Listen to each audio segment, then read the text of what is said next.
चंदाय नमः, श्री राम भद्राय नमः, श्री सीता रामाय नमः। भरत जी महाराज प्रयागराज में जाके और विश्राम रात्रि का करके जब राम जी के प्रति अपनी भावना का प्रदर्शन निषाद राज के सामने करते हैं, तब निषाद राज ये की बात कहते हैं कि प्रभु आप जो कुछ भी अपने मन में समझते हो वो अपनी जगह है, लेकिन राम जी को आपके ऊपर अत्यंत रात पुण्य पुण्य कहीं सादर सराहना रावरी तुलसी न तुमसो राम प्रीतम का तो सो किए। मैं सौगंध खा के कहता हूँ कि राम जी को आपके बराबर दूसरा कोई नहीं, परिणाम मंगल जानी अपनी यानी धीरे धीरे आपको प्रणाम में मंगल ही मंगल होगा, इसलिए आप अपने हृदय में धैर्य को धारण करें। भरत जी महाराज ने विश्राम किया है और निषाद राज महाराज की बातों से चित्त को बड़ी उनकी शांति मिली है।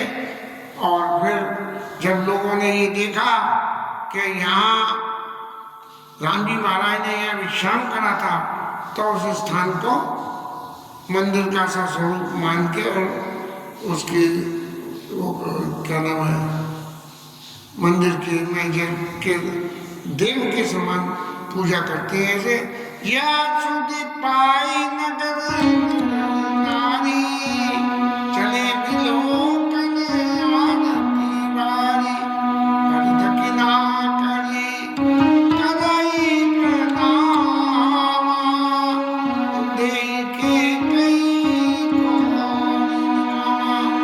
अब प्रवासी लोगों की जो मानसिक स्थिति है कि वहां जाकर राम जी की ये साथी में सोए थे उस स्थान के दर्शन करके, और वो तो बड़े मन में तकलीफ पा रहे हैं। सुख इस बात का हो रहा है कि उसकी परिक्रमा करते हैं और प्रणाम करते हैं कि देखो प्रभु ने हमें कम से कम ये मौका तो दिया कि हम यहाँ जो है आके उनकी उस स्थान के दर्शन तो कर सकें जहाँ पे राम जी महाराज ने विश्राम किया है। और फिर कैकेयी मैया के लिए कुछ कहने लगे, उनमें भी फिर हिस्से बांटे हो गए। एक सराय भरत सनी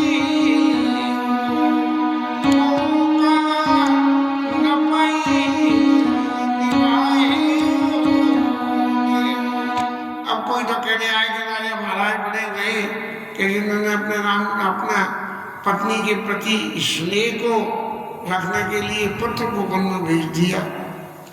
और एक आदमी भरत जी के स्नेह की कि देखो स्नेह तो इनका स्नेह है कि जहाँ राम जी ने यदि कहीं एक पाँव भी रख दिया तो वो स्थान उनके लिए तीर्थ हो गया। और फिर क्या कह रहे हैं,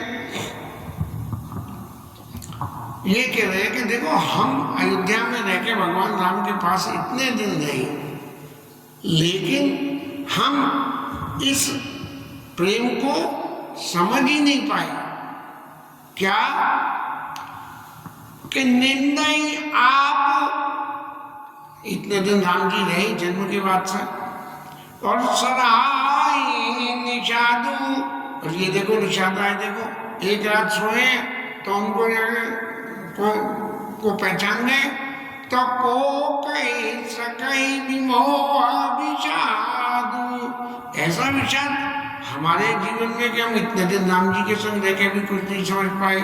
और देखो ये निषाद एक ही दिन में समझ गए, एक रात्रि में समझ गए, और भगवान के विश्राम के लिए कैसा इंतजाम करा। तब निषाद महाराज ने सब लोगों को सुबह हो गई, और सुबह होके और नहा धो के नित्य क्रियम करके और सब सेवकों को सबको लेके और महाराज भरत जी आगे की यात्रा को प्रारंभ कर रहे हैं। और लोगों को तो साथ दे के माताओं की पालकी के साथ में शत्रुघ्न महाराज को लेके रवाना कर दिया और फिर क्या करा कि आप गंगा मैया के पास गए और गंगा मैया के पास जाके उनसे प्रार्थना करनी कि आप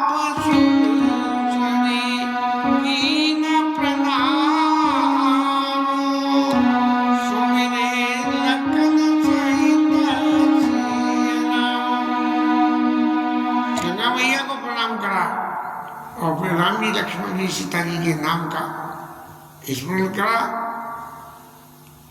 अब भरत जी महाराज तो पैदल चल रहे हैं और जो उनके संग जो घोड़सवार जो उनकी रक्षा के लिए हैं वो तो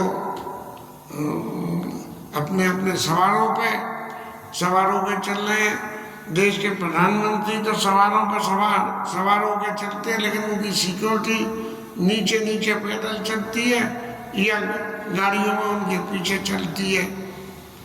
तब जो लोग उनकी सिक्योरिटी में चल रहे हैं वो सब लोग इस बात को मन में बड़ा विचार कर रहे हैं कि देखो ये निषाद राज का इसलिए है कि कितनी अच्छी तरह से राम जी को पहचान गए, लेकिन एक हमें कि हम नहीं पहचान पाए।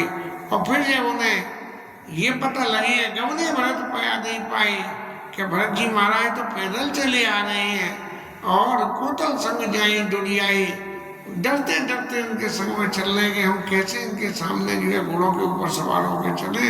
तब सेवक जो है भरत जी से कह रहे हैं कि महाराज कई सेवक मारा हो नाथ अश्व अशिवारा, कि महाराज आप घोड़े के ऊपर में सवार हो जाइए, हम लोग घोड़े पर चल रहे हैं और आप लोग पैदल चल रहे हैं, ये हमें उचित नहीं लगा। तो भरत जी महाराज के स्नेह की परिभाषा को बताते हुए गोस्वामी जी लिखते हैं कि राम पाया सिधाए, अरे हमारे राम जी तो पैदल चल के गए और हम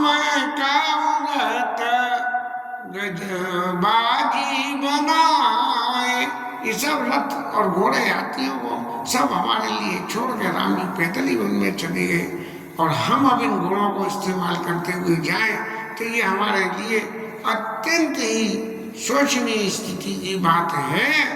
तब जो है हमारा धर्म क्या कहता है, भरत जी व्याख्या कर रहे हैं कि सिर भर जाऊं उचित मोरा, महाराज मेरे लिए तो उचित क्या है, आप तो कह रहे हो कि पैरों से चल के जा रहे हो, अरे पैरों से नहीं, मेरे को तो सिर के बल चल के जाना चाहिए था, मेरे लिए जैसे आदमी के लिए यही उचित है।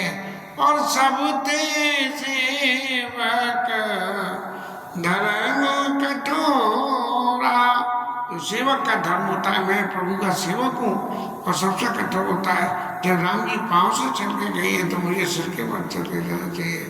अब भरत जी महाराज प्रयागराज में पधारे हैं और भरद्वाज ऋषि के आश्रम पर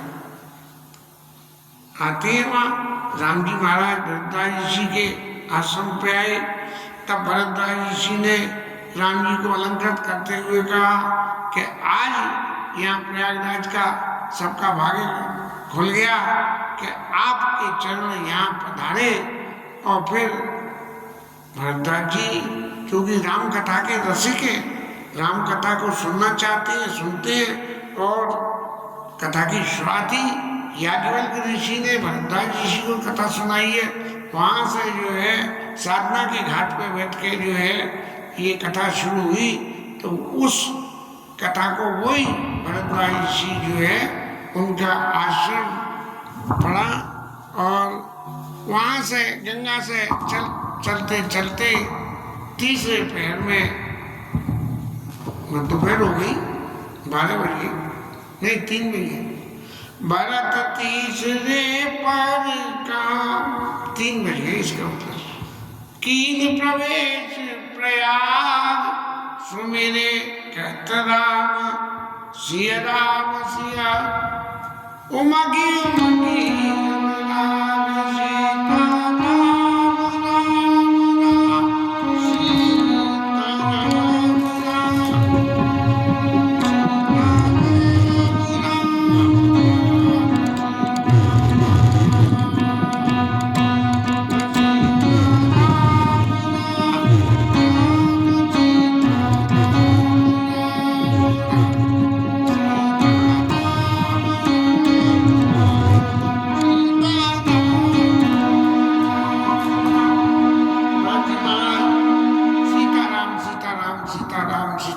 सीताराम सीताराम। ऐसा जब प्रयागराज में प्रवेश किया है, लोगों को खबर मिली कि भरत जी आज पैदल चल के आए हैं यहाँ प्रयाग में, तो सब लोगों को बहुत तकलीफ हुई। अब जैसी ऐसी यात्राओं में होता है कि जो ऑर्गेनाइजर होते हैं उनके सिर बहुत जिम्मेदारी हो जाती है कि जो लोग यात्रा में आए हैं उनको किसी तरह की तकलीफ नहीं हो, तो उसका सबका ध्यान रखना पड़ता है। और भरत जी महाराज उसी को ध्यान में रखते हुए सबसे खबर ली, सब लोग नहाए और कीन प्रणाम त्रिवेणी आए। वही सब लोग नहा लिए कि नहीं, नहा लिए, तब जो है कीन प्रणाम त्रिवेणी में संगम पे जाके और वहाँ भरत जी महाराज ने स्नान किया और ब्राह्मणों को दान दिया। और वहाँ जिन्होंने प्रत्यक्ष दर्शन किया है वो जानते हैं कि गंगा का पानी सफेद और जमुना का पानी नीला। ये नीला और सफेद पानी का जो मिलन है उस स्थान का नाम संगम है। सरस्वती मैया तो जो है वो नीचे अंदर दबी हुई है, जिनका दर्शन होता नहीं है। तो ये जो क्या नाम है, श्याम और गौर वर्ण के जो स्वरूप का वहाँ दर्शन हो रहा है, क्योंकि एक तरफ से गंगा की लहरें सफेद रंग में आ रही हैं और जमुना की लहरें नीले रंग में आ रही है, फिर दोनों आपस में मिल जा रही हैं। जैसे मान लो कि सीता जी और राम जी दोनों आपस में मिल रहे हो। तो देख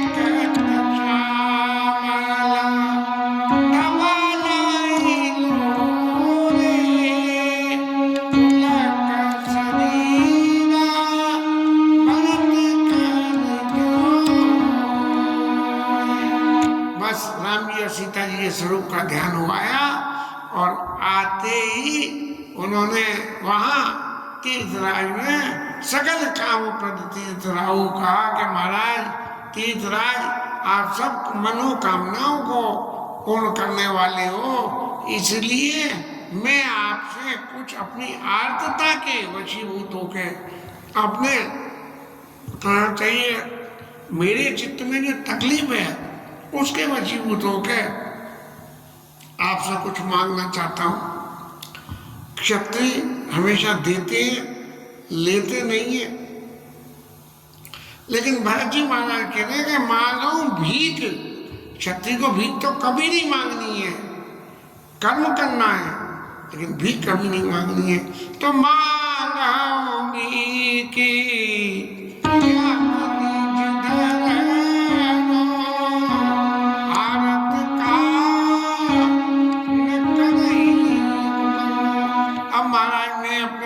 छोड़ के और आपसे भीख मांग रहा हूँ कि महाराज मैं और तो किसी हक का अधिकारी नहीं हूँ, क्योंकि राम जी के संग जो मेरी वजह से अन्याय हुआ है उसके लिए मैं जिम्मेदार हूँ। तो इसलिए मैं अपने धर्म का परित्याग करके और मैं आपसे भीख मांग रहा हूँ। और उस भीख में भी मैं एक बात जानता हूँ कि आप सब कुछ देने में समर्थ हो। तब अस जिया जाने सुजानी सुनानी सफल करे जग जानी। इसलिए हे तीर्थराज आप सब कुछ देने में समर्थवान हो, इसलिए आपके सामने मैं मांग रहा हूँ और वो भी भीख मांग रहा हूँ और अपने धर्म का त्याग करके भीख मांग रहा हूँ। इसलिए और मैं मांग क्या रहा हूँ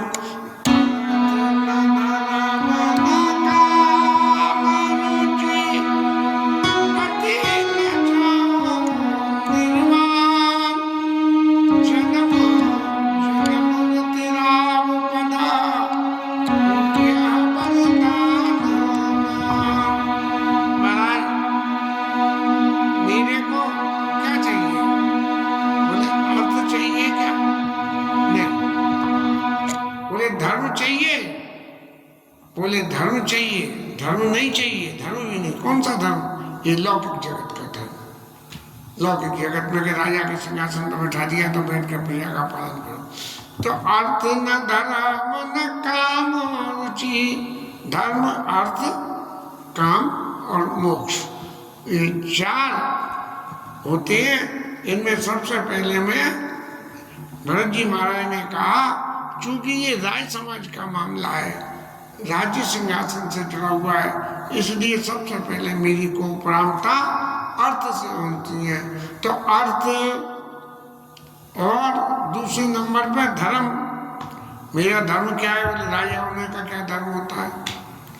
और गति न चाहो निर्वाण, मैं ये नहीं चाहता, धर्म अर्थ काम मोक्ष, मोक्ष भी नहीं चाहता था। धर्म अर्थ काम और मोक्ष, तो ये इन तीनों को तो चाहता नहीं हूँ। लेकिन कामना क्या है मेरी, मेरा काम एक ही है, मेरी कामना एक ही है कि जन्म जन्म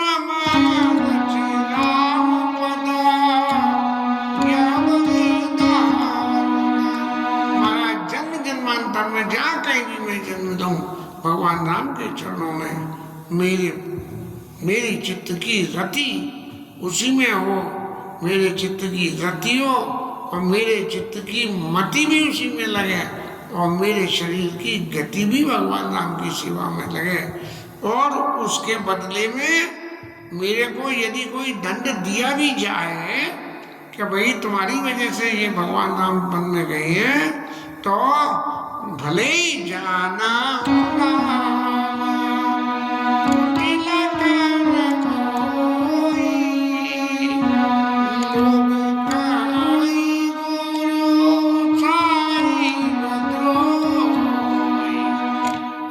चाहे कुछ भी कहे कि मैंने विद्रोह कर दिया राज शासन पाने के लिए, लेकिन मैं तो बस एक ही बात जानता हूँ कि आप यदि मेरे ऊपर कृपा करो तो सीताराम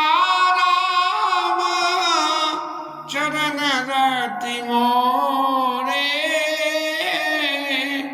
अनुदिन बढ़ई अनुग्रह तोरे।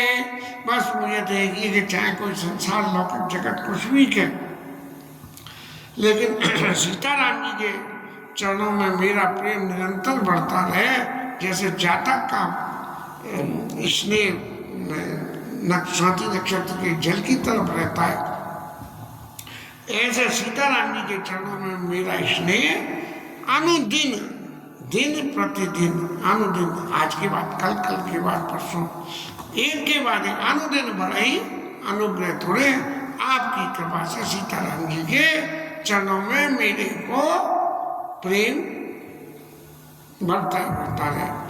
भरत जी ने जब इतनी दीनता दिखाई है, तब इतनी दीनता दिखाने के बाद में गंगा के मध्य में से भरत बचन सुनि मांगी त्रिवेणी, भई मृदुबानी सुमंगल देनी। गंगा के बीच में से, संगम पे गंगा यमुना के बीच में से आकाशवाणी जैसी वाणी निकल के आई और उस वाणी ने भरत जी को क्या समझाया कि तात भरत तुमा सब भी साधु और राम चरण अनुराग अगाध। राम जी के चरणों में तुम्हारा अत्यंत प्रेम है, अगाध प्रेम है, इसलिए बादी कलानी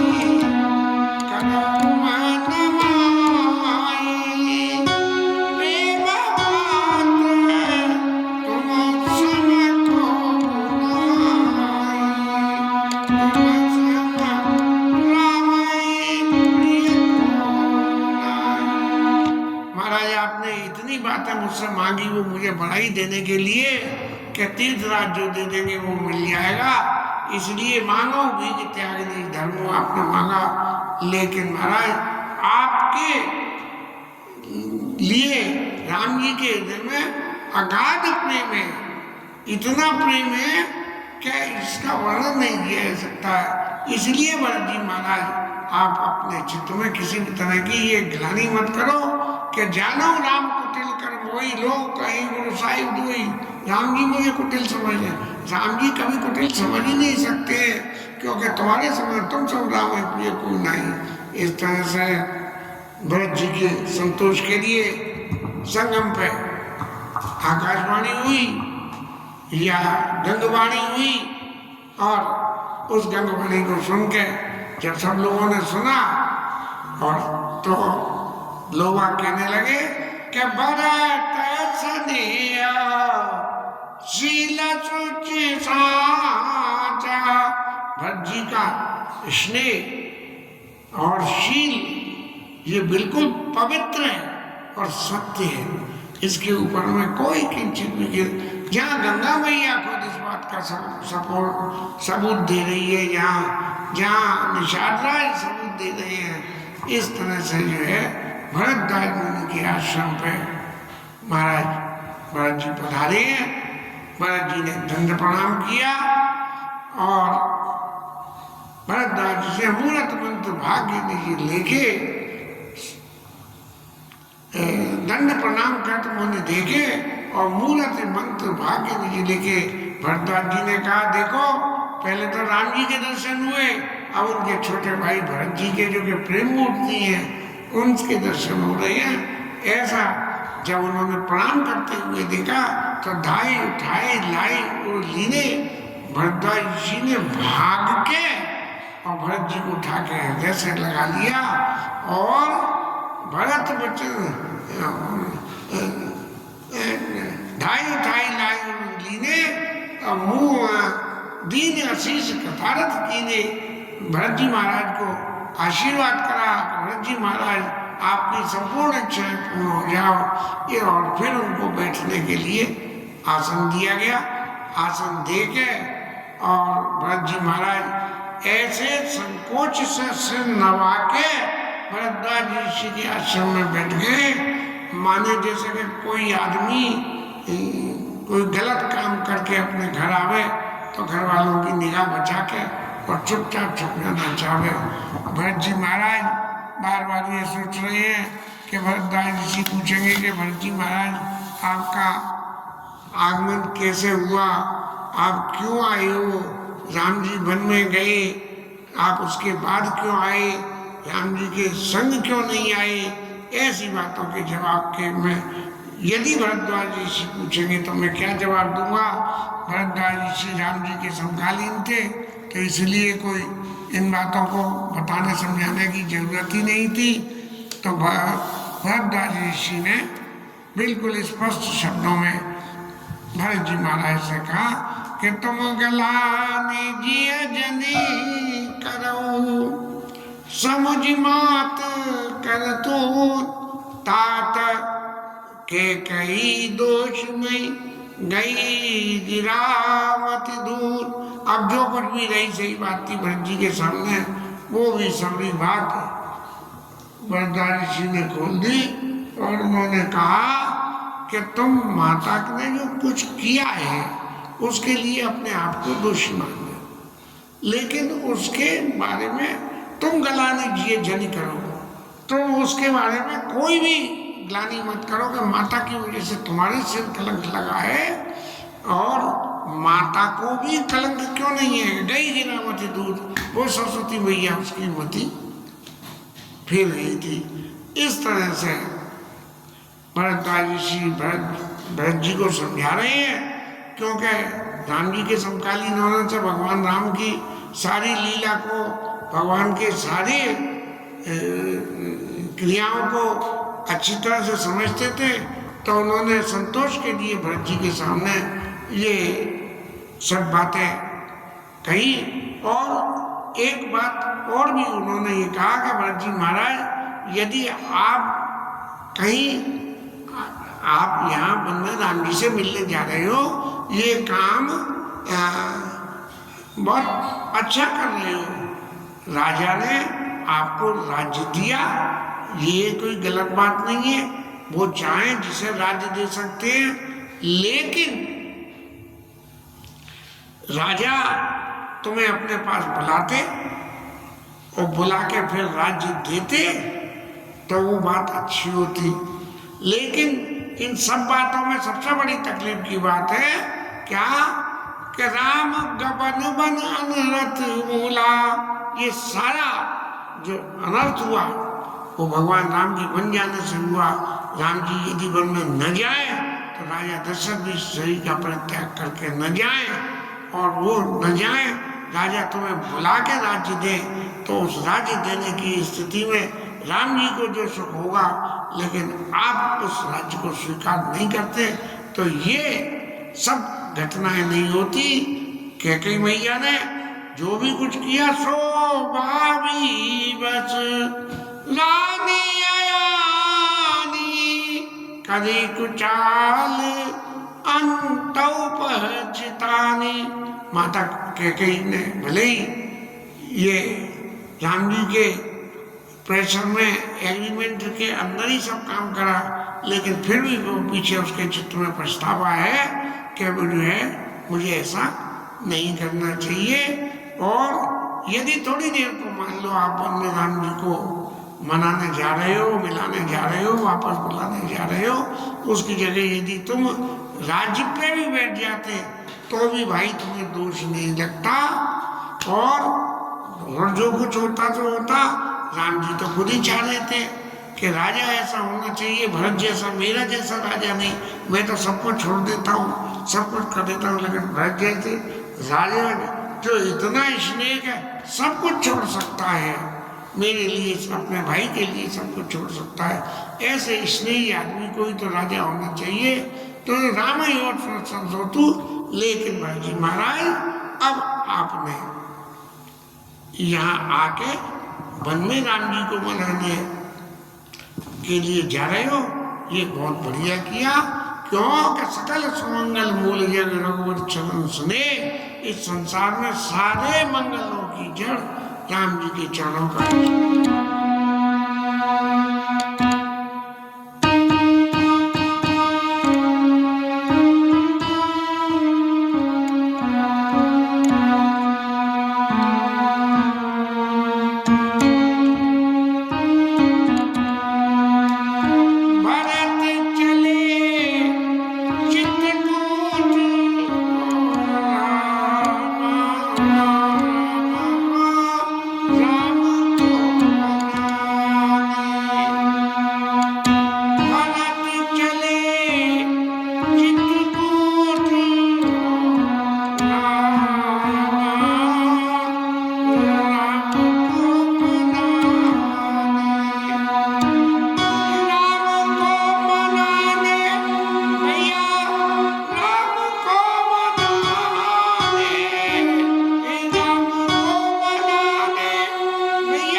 इसके साथ में ये कथा विश्राम।